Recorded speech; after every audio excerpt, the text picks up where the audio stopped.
আমি তখন সবে আমার ইন্টারমিডিয়েট পরীক্ষা শেষ করেছি। আমার আব্বা আমাকে ডেকে বললেন, "কি রে, পরীক্ষা তো শেষ করলি, এখন তোর প্ল্যান কি? কোথা থেকে একটা বেরিয়ে আয়।" আমি বললাম কি যে আর কোথায় যাব। আব্বা তখন আমাকে বললেন, "আমাদের গ্রামের বাড়িতেও অনেক বছর হলো যাওয়া হয় না। তুই তো গ্রামে একদমই যাস না। তোর দাদি তোকে যেতে বলেছে, আর আমারও যাওয়া হয় না। বাড়িতে তো চাচারা আছে, ফুফুরা আছে, তোর ফুফুদের বাড়ি তো ওইখান থেকে খুব কাছেই। বাড়িতে না গেলে বাড়ি চিনবি কিভাবে বল?" আমি তখন আব্বাকে বললাম যে, "আব্বা, আমি বাড়িতে যাব না। গ্রাম আমার ভালো লাগে না। আর গ্রামে কি আছে? আমি শহরে বড় হয়েছি, শহরই আমার ভালো লাগে।"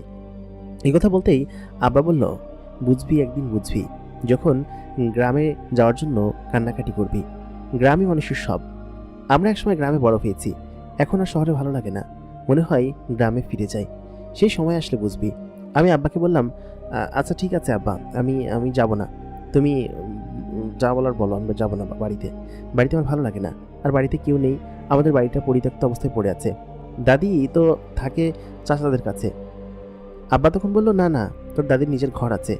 আর তুই যদি তোর দাদির কাছে থাকতে চাস তাহলে সেখানে থাকতে পারিস। আর না হলে আমাদের তো ঘর খালি আছে। তুই সেখানে গিয়ে থাকবি, এত সমস্যা কিসের?" আমি তখন বললাম, "না আব্বা, আমি যাব না।"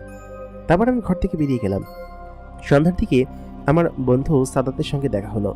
সাদাত বলল, "আমাদের তো পরীক্ষা শেষ হয়ে গেল। এখন কি করবি? তোদের প্ল্যানিং কি?" সাদাত আমাকে এই কথা বলতেই আমি বললাম, "আমার আব্বা আমাকে গ্রামে যাওয়ার জন্য বলতেছে। বলতেছে যে গ্রামে নাকি ছোটবেলায় ছাড়া আর কখনো যাই নাই। আর এই জন্যই ঈদেও তো যাওয়া হয় না।" তখন সাদাত বলে উঠল, "আরে আমার আব্বাও তো গ্রামে যাওয়ার কথা বললো আমাকে।